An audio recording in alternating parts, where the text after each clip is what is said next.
Olá pessoal, para quem não me conhece, meu nome é Lucas, eu sou enfermeiro, sou mestrando em saúde digital pela UERJ e hoje eu vou falar com vocês aqui um pouquinho sobre inteligência artificial. Antes da gente avançar um pouco mais, a gente precisa definir o que seria inteligência, né?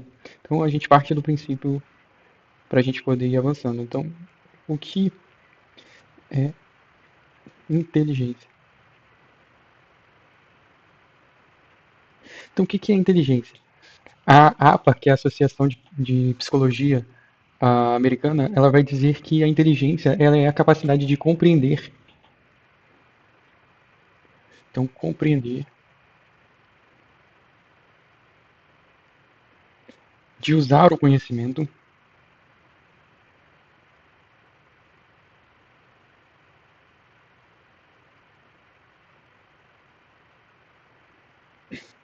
e envolve a habilidade de resolver problemas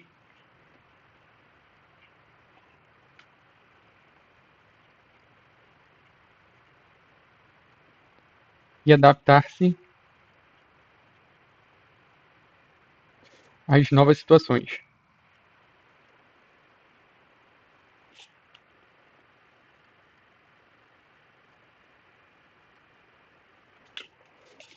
Isso tudo colaborando para aprender com a experiência. Então, inteligência é a capacidade de compreender e usar conhecimento para resolver problemas e adaptar-se a novas situações, e aprendendo com novas experiências. Então, uma vez que a gente definiu o que é inteligência, a gente pode dar um próximo passo. E a gente pode perceber que o autor Gardner, ele vai nos dizer que existem diversos tipos de inteligência e que todas essas inteligências elas envolvem a capacidade de resolver problemas ou criar produtos que valorizem um ou mais contextos culturais. Então a gente tem, por exemplo, a lógica matemática, linguística, a gente tem espacial, interpessoal, entre outras, como musical, a naturalista, existencial. E aí a gente pode dar um terceiro passo. Qual a diferença, por exemplo, ou o que tem de similar da inteligência humana para a inteligência artificial? Então a inteligência humana ela é uma inteligência, podemos dizer, que compreende o mundo de forma natural. Ela é subjetiva, enquanto a inteligência artificial ela se baseia em lógica, algoritmos. Então, dito isso, feita essa primeira introdução, a gente pode adentrar no que é a IA, inteligência artificial. Então, a inteligência artificial ela é um campo da ciência da computação que é dedicado à criação de máquinas, ou seja, você tem máquinas que são capazes de realizar tarefas que normalmente é, exigiriam uma inteligência humana. Então, isso engloba a habilidade de aprender. Então, a gente vai sempre fazendo um comparativo. Raciocinar,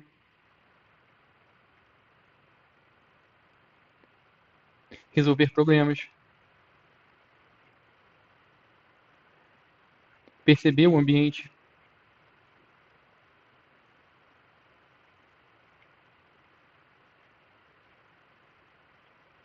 e compreender a linguagem. Vou botar aqui no cantinho. Então, a inteligência artificial ela é uma área da ciência da computação que tem ela é dedicada, né, à criação de máquinas que sejam capazes de aprender, raciocinar, resolver problemas, perceber ambientes e compreender a linguagem. Então, isso é inteligência artificial. E aí, se a gente for avançar um pouco mais, a gente vai ver que essa história, se a gente for criar uma linha do tempo aqui, por exemplo, a gente vai ver que a inteligência artificial ela não surgiu hoje. Então a gente botar aqui 2026, que é o ano que eu estou gravando essa aula, a inteligência artificial ela não começou hoje. A gente pode botar aí da década de 50 A gente teve uma conferência onde o autor John McCarthy e o Alan Turing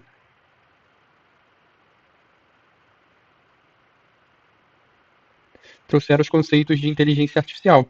Mas aí a gente pode avançar mais um pouquinho, por exemplo, na década de 60, a gente teve o primeiro chatbot. Na década de 70, botar padrão, 70, a gente teve, por exemplo, o MySim,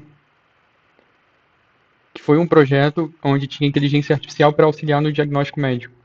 Então já entra aí na área da saúde, né? Na década de 90, a gente teve o Deep Blue. Deep Blue. Foi uma máquina da IBM que foi capaz de ganhar um campeonato mundial de xadrez. E aí 2000, década de 2000 ali, né? A gente vai ter o início ali em 2011, os carros autônomos. E em 2022, a popularização da inteligência artificial com o chat GPT.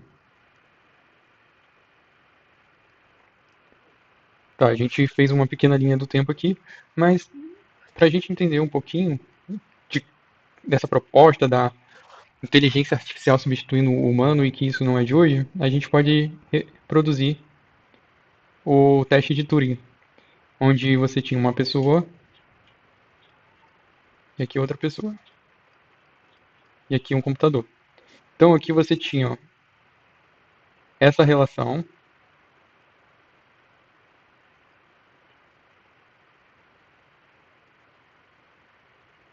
e essa relação.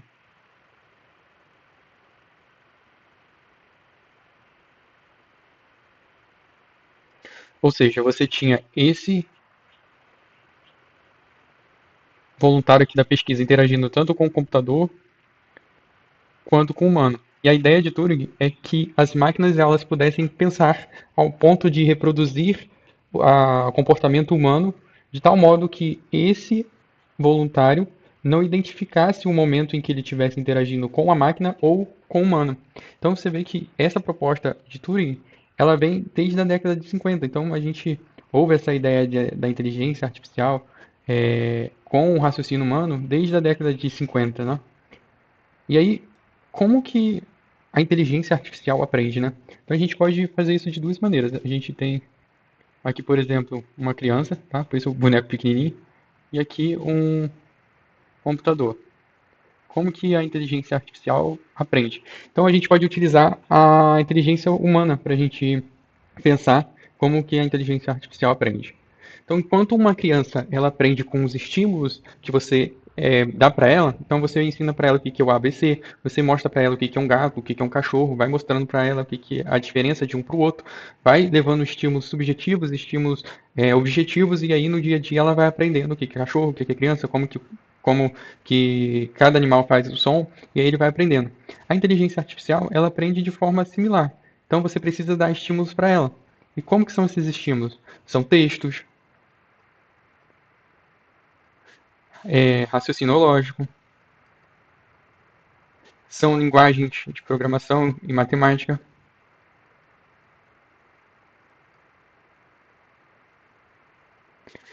Aí você vai me falar, Lucas, eu vou lá no ChatGPT, não forneço nenhum texto para ela prévio, que ela responde tudo o que eu pergunto. Alguém anteriormente fez isso para treinar esse modelo para que você pudesse utilizar.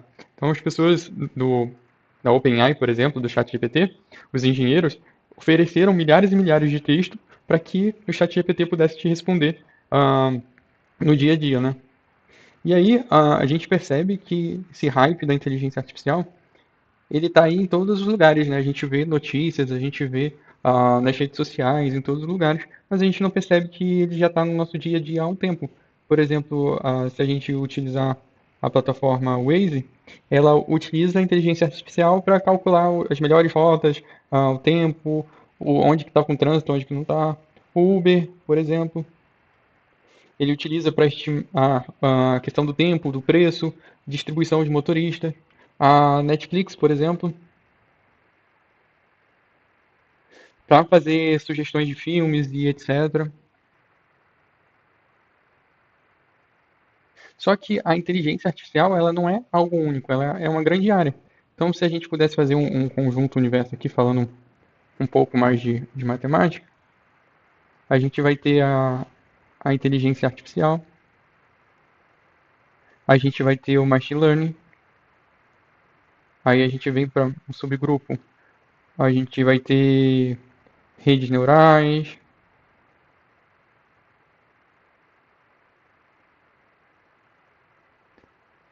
deep learning,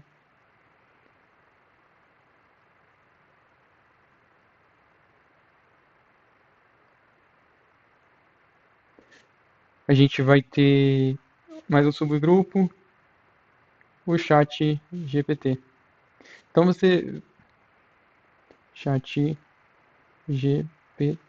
Então você vê que o chat GPT ele é um conjunto bem pequeno dentro comparado ao que é toda a inteligência artificial. Então a gente resumir a inteligência artificial ao chat GPT é algo muito pequeno, né?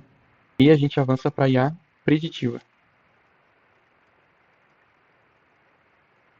A inteligência artificial preditiva a gente pode pensar como se fosse o raciocínio prognóstico.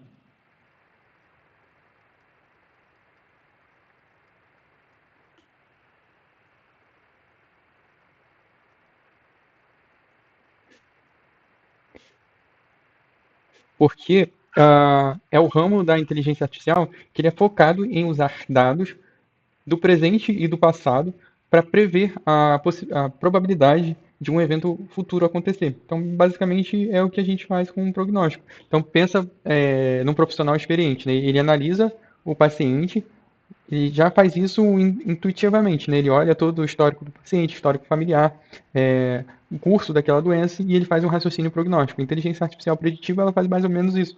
Ela pega dados do presente e do passado, aprende com eles e prevê a probabilidade de eventos futuros acontecerem. E a gente tem também a inteligência generativa,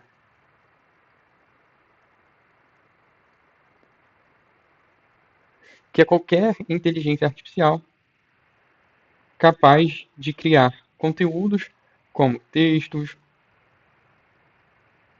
imagens, sons, classificar e analisar dados. E aí a gente tem vários representantes, né? A gente tem o ChatGPT, tem o Gemini, tem o Claude,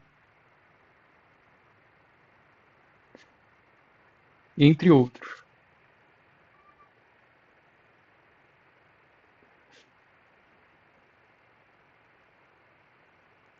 E aí, para essa aula não ficar muito grande, esse vídeo não ficar muito grande, a gente pode encerrar por aqui, mas se tiver interesse depois, a gente pode falar um pouco mais sobre alucinações, sobre quanto que custa utilizar essas inteligências artificiais e como que a gente calcula mais ou menos essas ferramentas, aplicações práticas no dia a dia, onde que a gente pode aplicar inteligência generativa, onde que a gente pode aplicar inteligência preditiva e quais são os modelos reais que já estão aí no mercado da saúde e aprofundar um pouco mais nesse tema. Então, se você gostou, curte, compartilha, não deixa de assistir os vídeos que a gente já tem aqui no canal e a gente vai conversando um pouco mais, tá bom?